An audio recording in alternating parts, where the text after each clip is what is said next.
पहले की बात है। माधवपुर नामक गांव में एक गरीब किसान अपनी बूढ़ी अम्मा के साथ रहा करता था।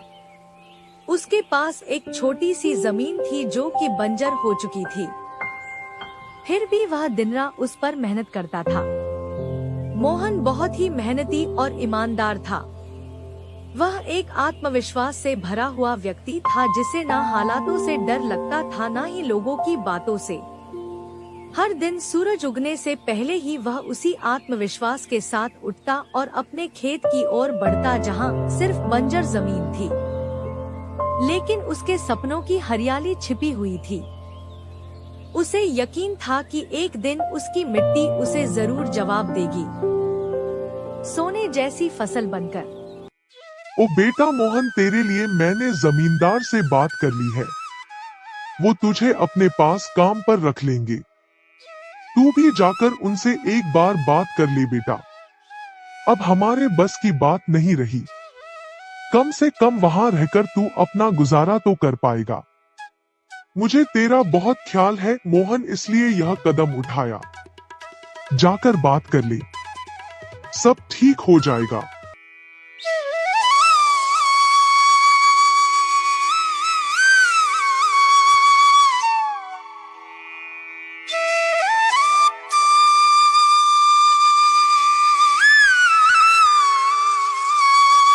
अम्मा, तुमने क्यों बात की वहाँ? मैं नहीं जाऊंगा। हमारा खुद का खेत है तो मैं दूसरों के पास क्यों काम करने जाऊं? मैं गरीब सही मगर खुददार हूँ। मैं अपनी मिट्टी में पला हूँ, उसी में पसीना बहाऊंगा। चाहे जितनी भी मुश्किल हो अम्मा, मैं अपनी ही जमीन पर मेहनत करूंगा। किसी और की नौकरी नहीं करूंगा। अरे मोहन, उस बंजर जमीन में क्या उगाएगा तू? वो जमीन अब बिल्कुल बेकार हो गई है बेटा। ना उसमें नमी बची है ना जान। तू अपनी जिंदगी यूं ही जाया कर देगा। उस जमीन को संवारते संवारते मैं जानती हूँ तेरा हौसला बड़ा है, पर बेटा हौसले से पेट नहीं भरता। तू मेरी बात मान ले। वो जमींदार कम से कम तुझे रोज की रोटी तो देगा।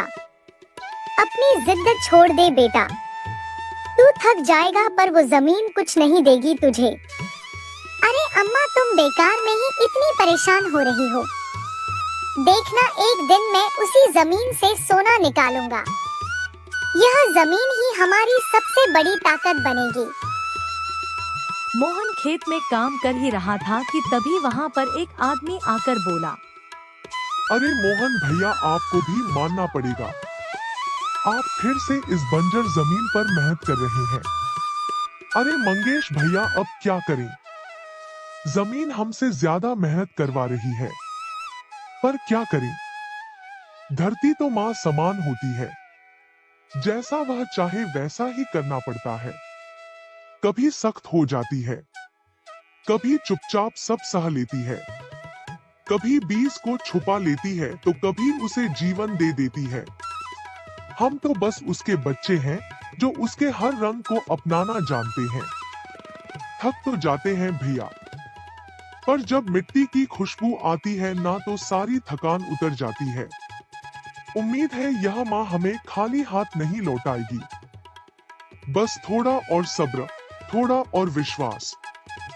आप जैसा मूर्ख तो मैंने आज तक नहीं देखा भैया।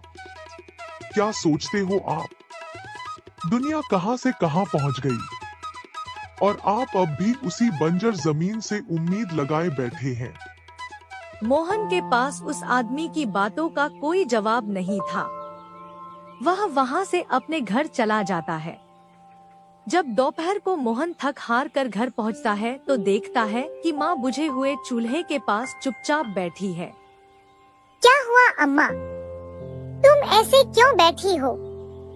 खाना क्यों नहीं बनाया? क्या बात है? बेटा, चूल्हा जलाने के लिए लकड़ियाँ नहीं है, इसीलिए चूल्हा कैसे जलेगा? बस इतनी सी बात है अम्मा। मैं अभी जाकर ले आता हूँ लकड़ियाँ। मोहन लकड़ियाँ लाने जंगल चला